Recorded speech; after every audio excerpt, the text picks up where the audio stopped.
Welcome everybody to UFCW Local 770's last quarterly meeting of 2024. We got some folks here in the room to come take your seats, people in the room. And welcoming everybody in Zoom land. Hello.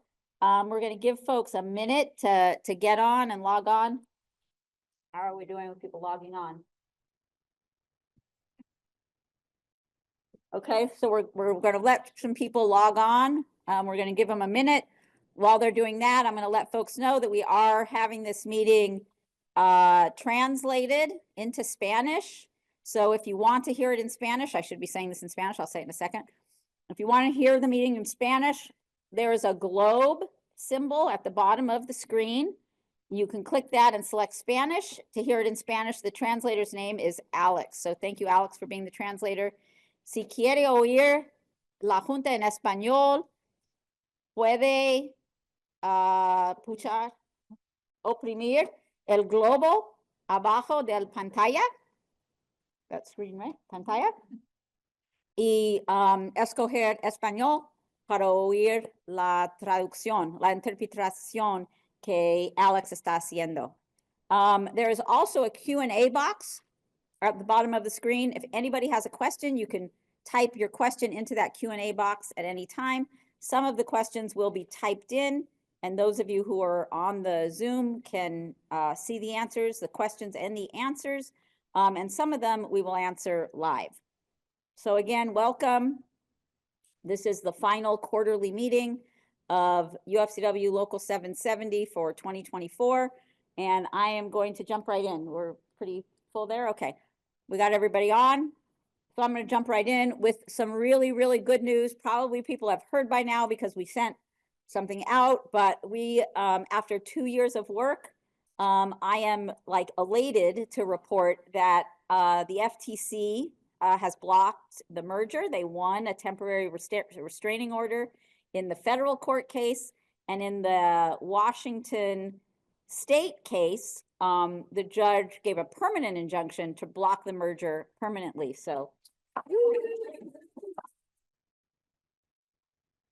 that was over 2 years. The merger was originally announced in October of 2022. Basically the same month I became president. So this has been something I've been working on for 2 years and 2 months, along with a bunch of other UFCW locals. In a coalition that has been like from the get-go doing all kinds of actions with members. Members have traveled around the country to speak to the FTC, to speak to the attorney generals in various states, speak to the media, to raise awareness of the problems with the merger. And as it turns out, the things that the judge relied upon in the decision are exactly the issues that we were bringing to their attention, which are the fact that selling off stores to C&S, a company that currently only runs about 18 stores, selling a huge chunk of stores, I think 400 and something stores, was not an adequate remedy for the uncompetitive effects of such a large merger of the two largest grocery chains in the country. So those were issues that we brought to the attention of the FTC, as well as the impacts on workers, of course, which we talked a lot about, and how this could turn out to be very similar to the Hagen situation for those who were involved in that and know what that is. But that was a previous merger where lots of folks lost their jobs. So we are really happy with this result. People may have questions about what's going to happen next. Can they appeal? I've had a lot of people ask me those questions. Kroger can appeal in the federal case, which is the one, the decision that came out of the federal court in Portland today. They can appeal, and it would be up to the Federal Trade Commission, which is a federal agency, which is currently run by the chair of the FTC, whose name is Lina Khan, who has done an amazing job prosecuting this case. She will no longer have a job come January 20th because Trump has basically already announced that he's going to put a different chair of the FTC in her spot, who does not have to be confirmed. So that will be a pretty immediate thing. And that person may decide not to fight the appeal. So it is possible that Kroger could appeal, the FTC could withdraw their case, and that potentially that permanent injunction, another judge could make a different decision. But the fact that we have the Washington case and a permanent injunction there is really good news, because while Kroger could also appeal that case, that one was brought by the Attorney General of the state of Washington, who is not going to be replaced on January 20th. Actually, that Attorney General is now going to become governor of the state of Washington. They are going to get a new Attorney General, but that new Attorney General is not going to change the position of the state of Washington in fighting the merger. So it is most likely that the those blocking cases will remain. So that's the good news. The only other things I wanted to talk about, we have a whole bunch of people who are going to give reports on various things. I just wanted to, because it is the end of the year, give a very quick review of 2024 and looking forward to what we have ahead of us in 2025. So that's going to take a couple seconds. Then I'm going to do some of the business of the meeting, and then we're going to hear from other folks in the room. So in 2024, in addition to this big merger victory, we had a lot of other victories. First, a campaign that we were working on since last year, the Food for Less campaign, was a huge victory this year, where we got, the best contract ever there with a lot of member activity. And then more recently, actually in the last quarter, we settled both the CVS contract and the Rite Aid contract in our drug industry with, again, historic best ever contracts in those. At CVS, we actually had a strike, 3-day strike back in, I think it was October. Was it October? Somebody? Yeah. Back in October, we had a 3-day strike. And when we returned to the table, the company's offer basically almost doubled. And we still continued to fight for a bit more.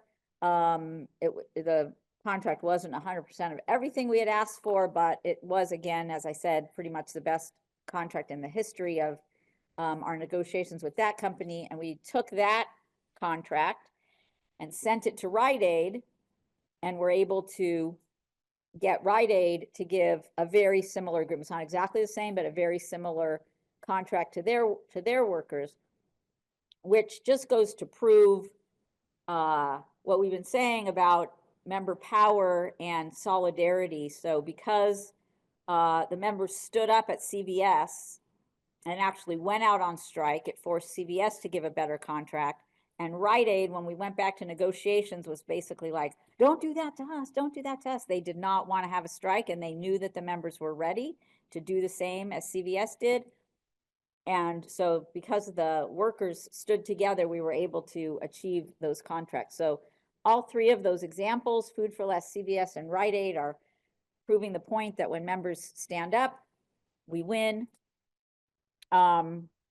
And then we also had a lot of successes in our cannabis industry, which I think you're going to hear about a bit later. But I just did want to say one of the great things that happened in our cannabis division this year is the building up of member power and the building up of our stewards.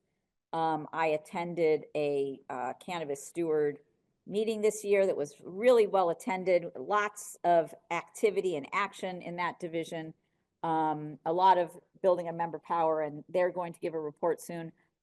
Also in the political arena, obviously the results of the election were not everything that we had hoped for, but I will say in California, I'm just going to talk about Local 770. We targeted one particular seat where there was a very anti-union, anti-worker congressional district with a sort of MAGA Republican, Mike Garcia. We targeted that seat with a worker-friendly, pro-worker, pro-family candidate by the name of George Whitesides. And we were able to flipped that seat from Mike Garcia to George Whitesides. And so now we have another friend in Congress friendly to Local 770. And you're going to hear more about the political campaign also in a moment. And we had, yes, we had, I think we had a couple of Kaiser. We've had a lot of Kaiser activity this year. So we had a great Kaiser Steward Conference that I went to in this last quarter. And there have been, I think, 2 alliance meetings because Kaiser, which I was actually just going to get to, in 2025, we have a lot of contracts and a lot of campaigns coming up, one of which is Kaiser.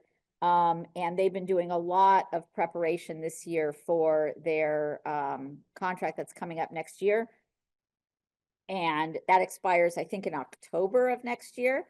And so they've been doing tons of prep work for that. We had a big Kaiser conference in Orange County that had all the Kaiser stewards in all of Southern California. So I think there were definitely over 100 people there, maybe close to 200 people. It was very, very well attended. So we're getting ready for their contract. So I was just going to get into all the things that we're looking forward to in 2025. So our major food agreement that covers Ralph's, Albertsons, as well as Stater Brothers, Gelson's, El Super is a separate thing, expires in March of next year. We've been starting to do work preparing for that. So in October, we had a stewards training where we kicked off a bargaining survey that's gone out. I will say, if you work for Ralph's, Vons, Albertsons, Pavilions, Stater Brothers, Gelson's, or Super A, and you have not done your survey, please do so. The deadline is coming up to do the survey. That's where you get to have input into what's going to happen in the contract, what raise you're going to get. And we are right now at about 20% of the membership having filled out the surveys. So we need more people to fill out the surveys because 20% is not a lot of input to find out what the interest is and what people are looking for in their next contract. We are having a steward conference on January 22nd, and we were then going to kick off our major food campaign at that time. And it was Kaiser we talked about. So the Kaiser contract, as I said, it expires in October. Lots of cannabis. I'm not going to go over all the cannabis ones because they have all kinds of things happened last year, and they have a bunch of contracts coming up next year, and you're going to hear their report. The El Super contract also expires next year in April. They have a separate contract from the major food agreement, and they also are a company that has a lot of non-union stores. So we are going to be having a different kind of campaign there with the union and non-union stores together. And we'll probably hear more about that next year as that develops. We also have some packing house contracts expiring next year, Overhill, and then in some of our rendering plants, Baker and Darling are expiring next year. So we have a lot coming up next year. So I just wanted to sort of celebrate the victories of 2024 and talk about things that are coming up in 2025. So, which you're going to hear more about in a moment from people who run those divisions and departments. So, I am going to do the business of the meeting now, which is to get the trustees report approved, the investment transaction report approved, and I'm going to announce the membership, most recent membership count. So the first thing is the approval of the trustees report. So I am going to read through it and then ask for a motion to approve. So this is the trustees report for September 30th, 2024. The beginning balance in January 1, 2024 was $18,807,725. Since January of this year, we have had revenue of $16,386,792, and that is made up of dues income, fees and assessments, some rent income, some investment income, and a small amount of other cash receipts.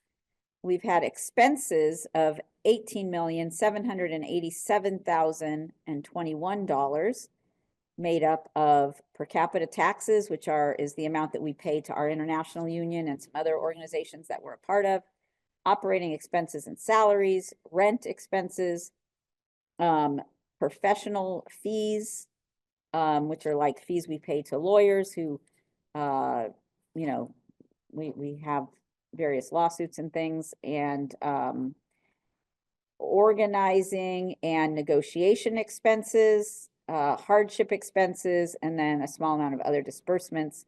We also have reimbursements due from our trust funds, which results, the reimbursements due from our trust funds are $364,911.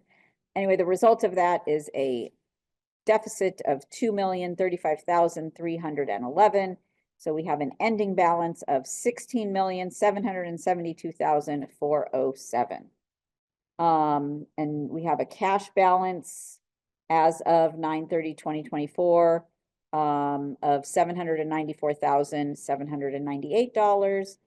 And I already said the fund balance. So that's the trustees report. Is there a motion to approve? It's been moved and seconded.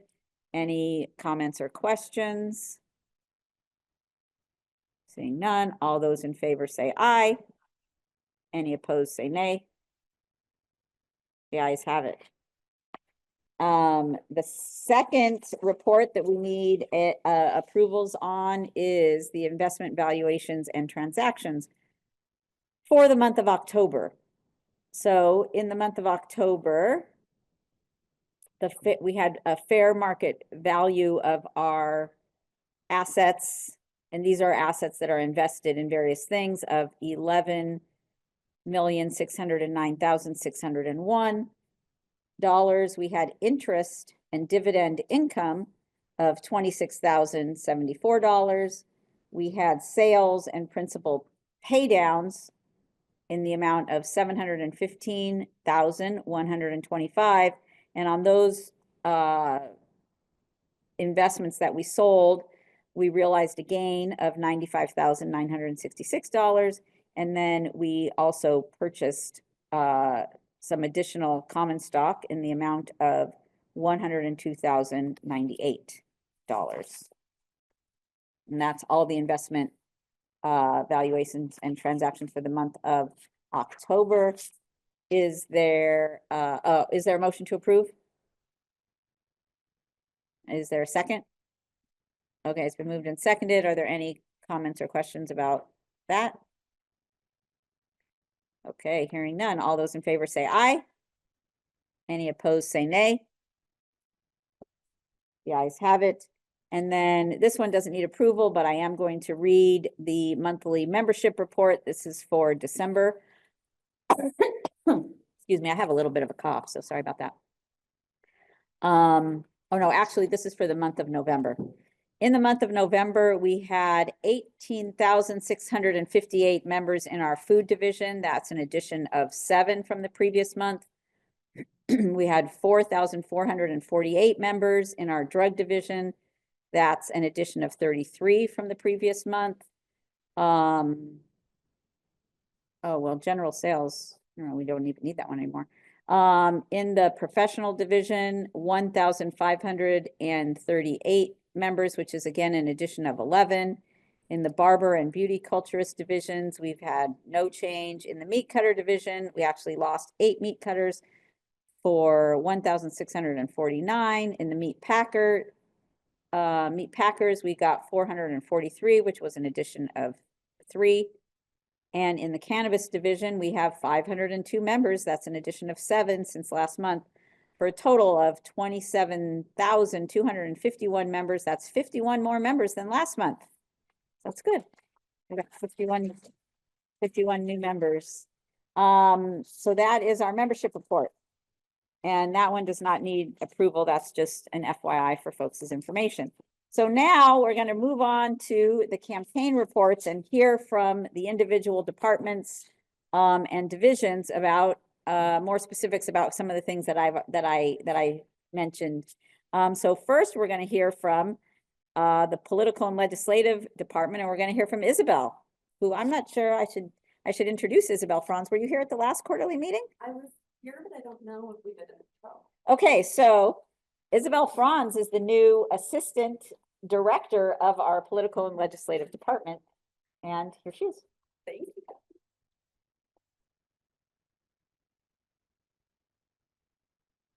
Okay, perfect. Hi, everyone. As Kathy said, my name is Isabel Franz. I work in the Political and Legislative Department here at 770. I did want, since it's December, I did want to go over the accomplishments of this past year in the political department, and then take a look at what is to come. So next slide. Starting off with our legislative victories, as you can see, there are a bunch of bills listed here that we were successful in passing in our state legislature. One that is not listed here is something that you've probably heard from NAM a lot about, was our self-checkout legislation. The reason it's not listed here is because the employers wanted to put some amendments into this legislation that were non-starters. They were things that would harm our membership. And so we were unwilling to make those compromises. And so we are taking this fight to both the local level and the state level this next year to pass legislation that is 100% good for our members, that will help us ensure safe staffing for our self-checkout, and that we aren't compromising on. So we really focused on legislation that we knew would bolster union jobs and protect our members. And we were very strategic about the ways that we did that this legislative cycle. So let's move on. As you all know, it was a heavy campaign year, really important political year for us. We had a lot of victories that are listed there. The most important one that I really wanted to highlight was one that Kathy had actually mentioned earlier. It is Congressional District 27, George Whitesides. This was our last anti-union, anti-worker Republican in Los Angeles County. This was a crucial seat for us to be able to flip this election cycle, and we were successful in, yes, yeah. In large part, I just want to emphasize, between Kathy's leadership, NAM's leadership, and all of your hard work, 770 was really the union that made the difference in this election. We were the union that was laser focused on this congressional district, and it wouldn't have happened if 770 hadn't been boots on the ground for George Whitesides. So I'm really excited about that victory. We can move along. We had a lot of local level victories that are listed here, both in LA County, LA City, and in a lot of our small cities throughout our jurisdiction. And all of them are really important. LA City, those were the 3 seats that were still up for election in the general election. All 3 of our endorsed candidates made it, which is a huge victory. So we can move along. And now, the most exciting part of the report is that we sent 7 members to Las Vegas, Nevada for 2 months straight campaigning for Kamala Harris and Tim Walz. And we all know that the campaign didn't go the way that we wanted it to go on a federal level, but I just want to emphasize that Las Vegas, Nevada, Clark County, which encompasses Las Vegas, Nevada, was the county in Nevada that voted for Kamala Harris for president. We actually, Mickey, if you want to wave, Mickey was one of our members that was there full time on the ground.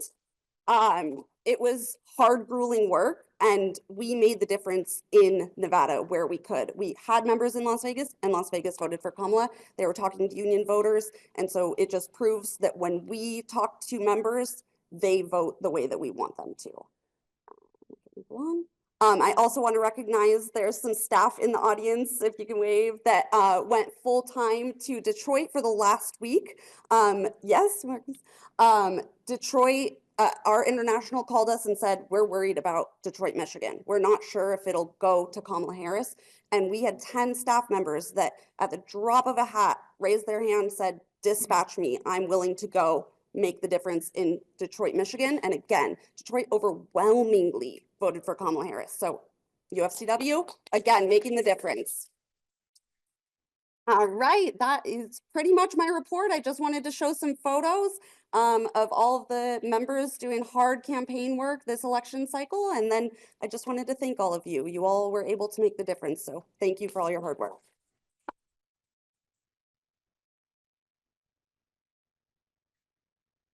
And next, we're going to hear from Ron Solano about Kaiser. So he's going to give you more specifics about what I was talking about the contract coming up next year and their work in 2024.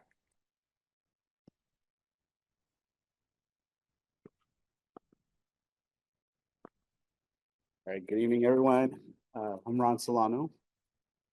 All right, thank you. So this is our final report for the year. So since the beginning, we engaged a lot of our members, doing a lot of structure tests and gathering signatures for the Alliance for our Wage Up, Staff Up campaign that we finally finalized for our bargaining surveys. But since our Alliance Leadership Conference back in April, where our great president showed up and gave a great speech, she gave us a great motivational speech for our membership, which really got our members engaged. I'm really focusing on being a worker-centric and member-empowered movement structured union, right? And so our members are really active and engaged. And so we're able to get our members really active. But this year we have a lot of good new opportunities for us. We have a new pharmacy that opened up in Watts. And so we got new members in our union, which is good.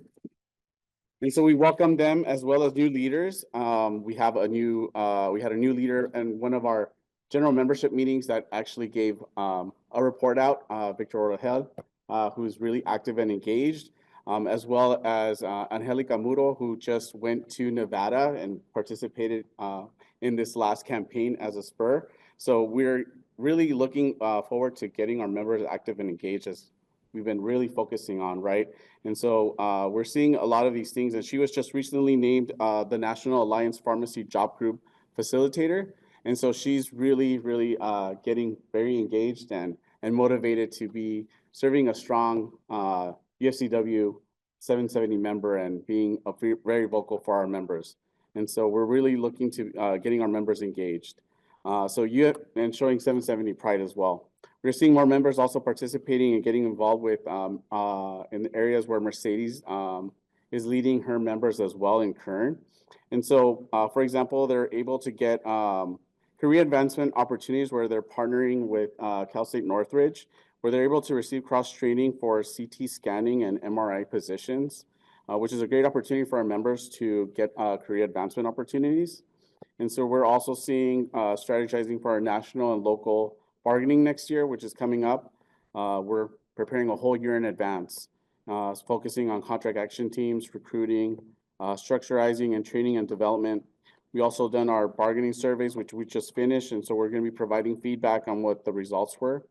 We're looking forward to dissecting the information and being prepared for next year's negotiations and focusing on member empowerment and getting our members their best contract that we possibly can. We were currently in a battle in our current area. Our members, some of our members did not receive the across-the-board wage increases, but we're happy to report that with the leadership of our president and our national team, we're managing to win that battle. So we're happy to report that within the Alliance, as well as 770, we're able to get that across-the-board wage increase, and also with the minimum wage or I believe ordinance that came in for the healthcare. We're getting that strong win for our members, and that is my report for tonight. Thank you. Awesome. Next, we're going to hear about cannabis division from Ed Gutierrez.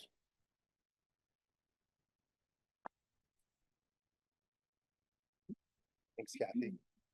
Hello, everybody. Okay. So in terms of our 2024 accomplishments in our cannabis division, as Kathy mentioned, we have really moved full steam ahead with implementing our internal organizing program in the division, which is really, it's been very fruitful. It's resulted in our being able to hold steward elections and trainings at many of our union work sites. recruiting and training organizing committee members, bargaining committee members everywhere where we've had contract negotiations, and focusing on building union strength and developing leaders in our shops. The cannabis division also has continued to evolve and expand the cannabis division's SPUR program. We brought out 4 members representing workers not only from the cannabis industry, but from all across our union. This past year, we brought out a couple of folks from CVS, Cecilia Menjivar, who's here today, Melissa Acosta, Ashley Manning from Ralph's has been out as a cannabis spur for the last 6 months, as well as Grayson Lichtenthaler from Catalyst. The Spurs all had the opportunity to learn from our team and from each other, and they played an important role in all of our divisions, the internal and external campaigns, including, as Kathy mentioned, one thing that we're very proud of in the division, which was holding our very first annual cannabis member event, which we view as a huge success. And so I want to shout out to our Spurs for all the hard work they did, particularly on that. We also continue to organize and grow the number of Local 770 represented shops across our jurisdiction, and to successfully bargain contracts for our members that have included no takeaways and improvements to wages and benefits. We had hard-fought organizing and contract victories, including at Ease, where we successfully settled a first contract on the eve of what would have been our cannabis division's first strike. And as we approach the end of another year, our fight for the union at Ease actually continues, right? And so in looking ahead for 2025, we are committed to keep fighting, to hold on to what we've won, to continue to grow our union despite the serious challenges that California's cannabis industry faces. And finally, as Kathy mentioned, as we move into 2025, our cannabis members will have a whole lot of bargaining going on.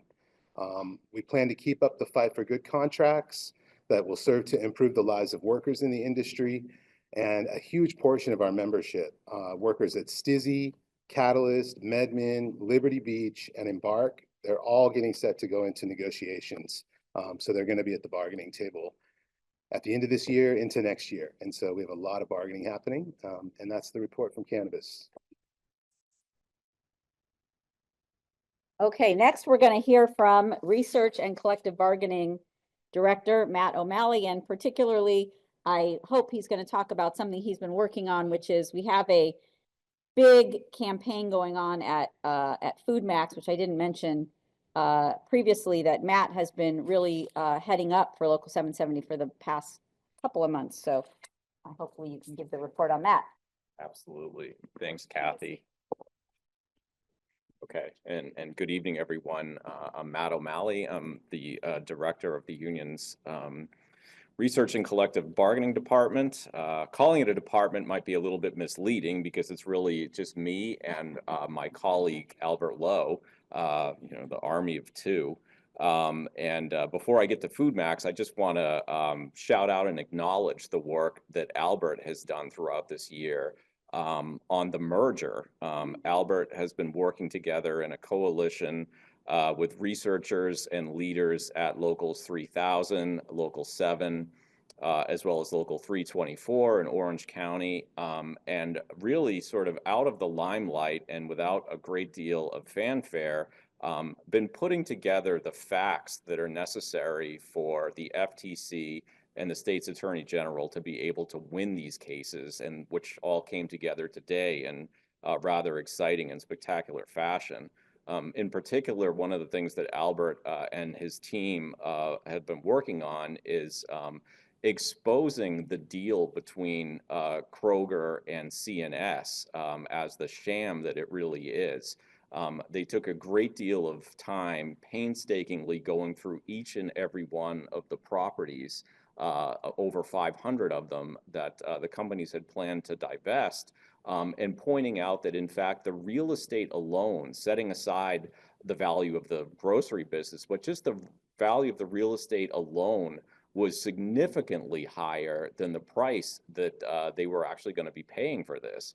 So this was a bad deal for investors. It was a bad deal for workers, and the work that they did throughout the year was really instrumental, if unsung, in terms of helping to bring that all together today in this victory in the courts. So shout out to Albert and his research. And to follow up on what Kathy was just describing here, I have been on behalf of 770 leading the negotiations for our Food Max members up in Santa Maria. And for folks who don't know, Local 770 represents only 2 stores of Food Max. However, this is a very, very big company in the state of California. Our locals to the north of us, Local 5, represents approximately 4,500 members at both Food Max and its other banners, which are Lucky and Save Mart. And then our other Northern California local to the east, Local 8, represents over 8,000. So all told, it's nearly 13,000 grocery workers who are involved in this campaign. And the negotiations have been extraordinarily difficult. We just finished a 2-day session up in Northern California under the auspices of the FMCS, the Federal Mediation and Conciliation Service, where we came away without a deal, and in fact, very, very far apart on many of the issues that our members have identified as their priorities. The company presently has on the table 50 cents in year 1 across the board for the top rate, 50 cents in year 2, and $1 in year 3. So only $2 an hour over 3 years for grocery workers in California, which is scandalously low. So looking forward, we just came out of a very, very successful ULP strike authorization vote. Approximately 98% of the members who voted in favor of authorizing a strike. We have set a deadline to reach an agreement of December 18th, so middle of next week. And we'll be bargaining all day again with the FMCS on Tuesday the 17th, and then probably on into the wee hours of the night on the 18th and the morning of the 19th, in hopes to come to a deal. But should we not reach an agreement, our expectation is that multiple stores, Food Max, our store 770, as well as stores in Northern California, will be looking at an unfair labor practices work stoppage right up for the holidays here. So anyway, I probably took up enough time here. So thank you all, and onward to 2025. Okay, next we have Jesus Ramos to talk a little bit about what's going on in our packing house division. Thank you, Kathy. Hi, everyone. My name is Jesus Ramos. I'll provide the packing house report. This past year has been a time of progress and solidarity as we work to support our members and improve conditions within our plants. At the beginning of the year, we successfully established joint labor management committees at our plants, as outlined in our collective bargaining agreements. These committees have provided a platform for members and management to come together and discuss mutual concerns, working collaboratively to find solutions to common challenges in the workplace. In February, in collaboration with our UFCW International office, we helped our packing house members apply for the Food and Farm Workers Relief Grant. This program, administered by the U.S. Department of Agriculture, provided eligible workers a $600 relief payment for expenses incurred due to the COVID-19 pandemic. We are proud that 90% of our members participated. In April, we partnered with United Latinos and Novo Legal to host a citizenship clinic. This clinic provided free assistance to 15 of our members, helping them complete their citizenship application at no cost to them, including 7 packing house division members. Okay. Additionally, in collaboration with Novo Legal and United Latinos, we hosted a Deferred Action for Workers and Labor Disputes clinic in July. This event helped members that are unpermitted residents apply for deferred action, allowing them to obtain a social security number and work authorization. This event provided same free assistance, no cost, to 25 of our packing house members. In August, 3 members and I attended the annual UFCW International's Food Processing, Packing, and Manufacturing Chain meeting. Over 200 workers from across the US and Canada came together to discuss critical issues affecting our industries, such as health and safety and diversity, equity, and inclusion. The conference included sector-specific sessions allowing members in food processing, poultry, beef, and pork to share their knowledge and build solidarity. Workshops for employees of large employers such as Cargill, Smithfield, and Tyson Foods allowed workers to unite, strengthen their networks, and share experiences across different plants. We also negotiated a contract for our Pontrelli and Noricchio members, where we were able to maintain our members' grade insurance plan. In summary, this year has been marked by proactive initiatives, including labor management collaboration, legal assistance, opportunities for solidarity building. These efforts have empowered our members and ensured that they continue to receive the support they need in both the workplace and in their personal lives. That's my report. Thank you.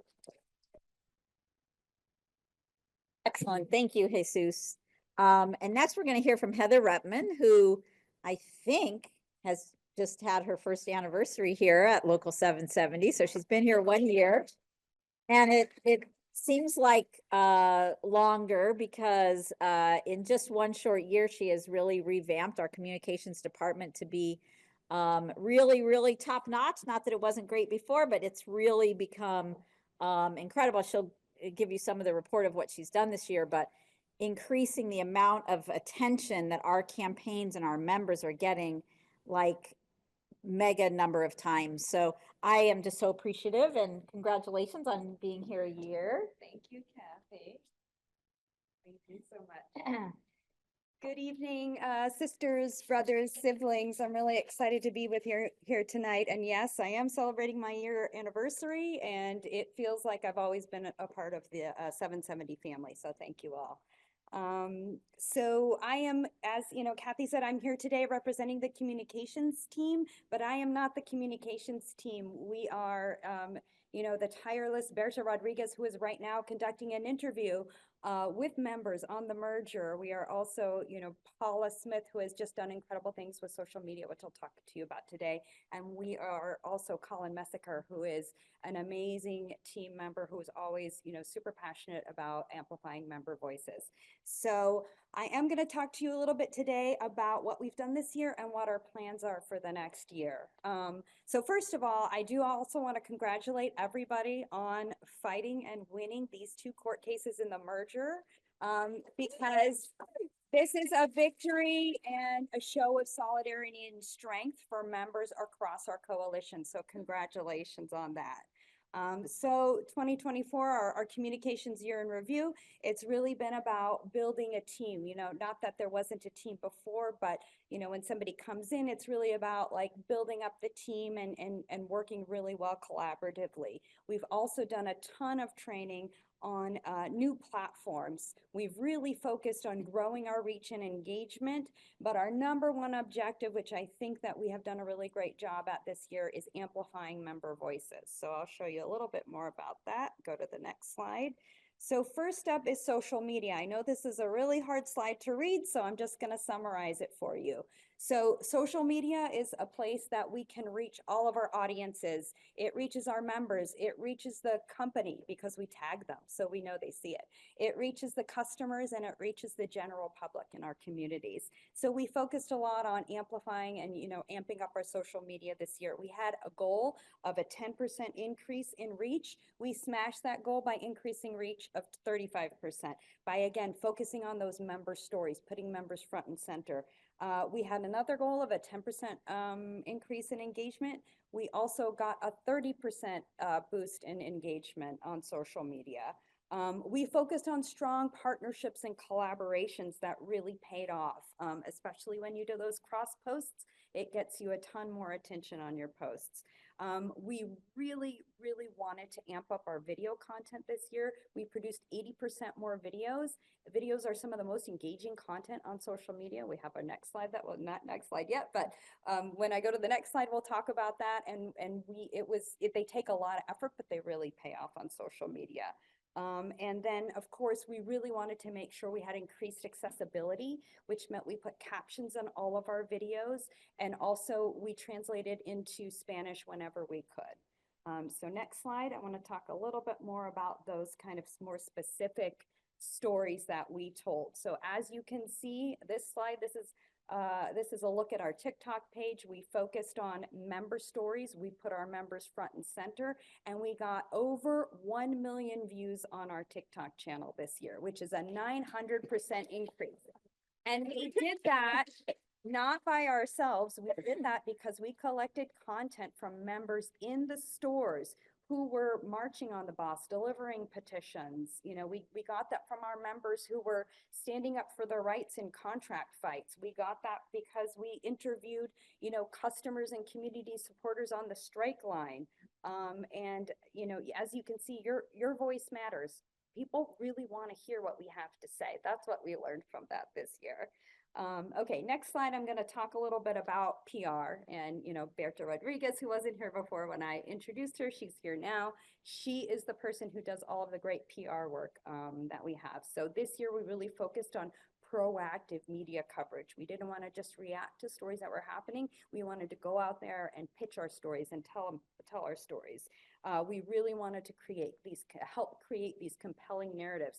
Everybody in the union has an amazing story. So it's our job just to get it out there into the public.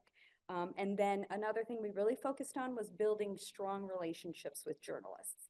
And, you know, Berta has, you know, contacts on her phone where she'll text them and she'll get something that will get us like millions and billions of views because of those relationships that she's cultivated. Next slide, please. So as you can see, what we've done this year, our impact in PR is we've had over 3,000 mentions. Over 4.2 billion people have seen our stories, okay? And that translates into over $42 million in publicity value for the union, which means what that means is had we paid for that advertising space, either on like the nightly news or on, you know, our digital platforms, it would have cost us $42 million. That's a direct result of all the work that all the members who, you know, are always there when we call on them to do media stories, like Maisha Smith just did a story for NBC literally 10 minutes ago. So thank you, Maisha. And all of our other members that we call on to, you know, tell these great, incredible stories. Next slide, please. Okay, so what's next for 2025? So in 2025, as you heard from Kathy and everybody else, we have big campaigns coming up. So it's going to be all about launching our big campaigns. We're also expanding. We're going to have a dedicated ComSpur who's going to really help us be out there in the stores, in the facilities, collecting that content and distributing it with us.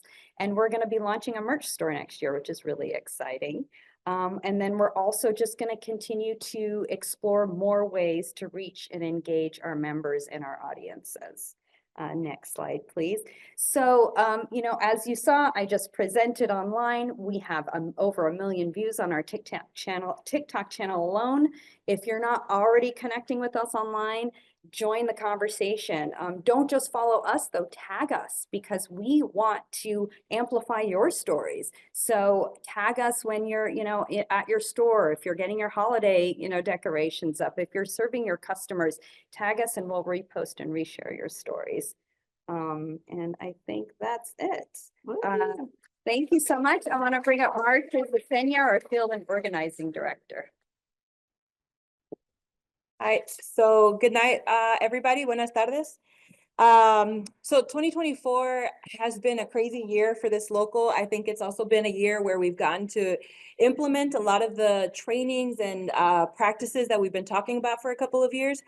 A lot of our staff and our spurs that have been coming out over the last couple of years has taken classes like Skills to Win and really like taken in like deeply, right? The fact that in order to win stronger contracts, in order to win and enforce what we've won, people need to be engaged and we need to be able to like amplify our message that way by getting more coworkers involved and making sure that we're meeting the needs of what our members are saying, right? More participation, higher engagement. And I think this year is one of the years that we've seen like the best examples of this, right? We've had members from the Food for Less campaign that Kathy talked about who started organizing for their contract back in May of last year, really execute and win a contract that, while, you know, none of the contracts this year have been perfect, was a contract that resulted in like $6 and $7 increases for some of our members, right? Wages that we haven't seen in the past, and wages that wouldn't be possible had it not been for the company really believing that these workers were willing to put it all on the line and strike if necessary. Later in the year, right, we saw CVS and Rite Aid take those lessons learned and actually implement it.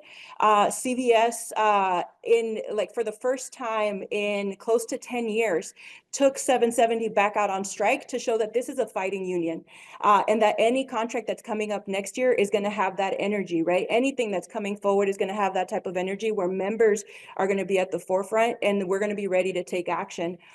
I will take the opportunity to say, like, this year we've had an incredible group of Spurs that have been a part of the program, from our health and safety Spurs, Leilani Koki, Matt Plotkin, Michael Bott, who implemented language that was won in the previous contract, to the cannabis Spurs that were previously mentioned, to the political Spurs that were out, making sure that we are able to win the things that we need in our democracy, right, to keep these things going, to the retail Spurs that made this strike possible. Marquise Jackson, Stacy Martin, Maisha Smith, Jose Michel, Grace Garcia, James Pete, Ray Cordova, and Cynthia Ayala. These members had put it all out there, right? Dedicated themselves to this campaign, to these campaigns over the last year or so, and have really shown that it is possible to go out there and organize. Our members are hungry for organizing, both internal and external, and that when members are activated, they want to kick some ass. And so with that said, I want a couple of these members to come up and talk about their respective campaigns, right? I think the last time we stood here for the last general membership meeting, we hadn't gone on strike yet. These contracts weren't settled yet. And so I want to bring up Marquise Jackson from CVS to talk about that campaign and how, what we've got to do next.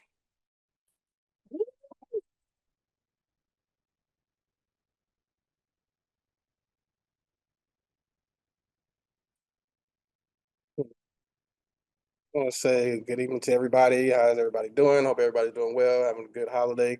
Had a good holiday and have a good coming up holiday.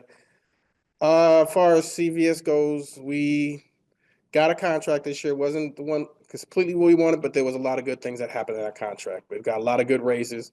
A lot of people got helped out. And I want to say, just because we got a contract doesn't mean it's the end of the fight. So this isn't really us coming up here saying we got a contract, we'll see you in 3 years. This is us saying the fight begins now for the next contract. Fight begins now. So, and as we've been telling you, this is a new 770. So we're going to be organizing. We're going to be out there. We're going to be talking to you. We're going to come out there. We want to keep you guys invested. We want to keep you guys motivated. We want you guys the same. We want you guys to do that. We want to put power into your hands to where you guys are doing that also. We want you guys to know your rights. We want you guys to know what's going on.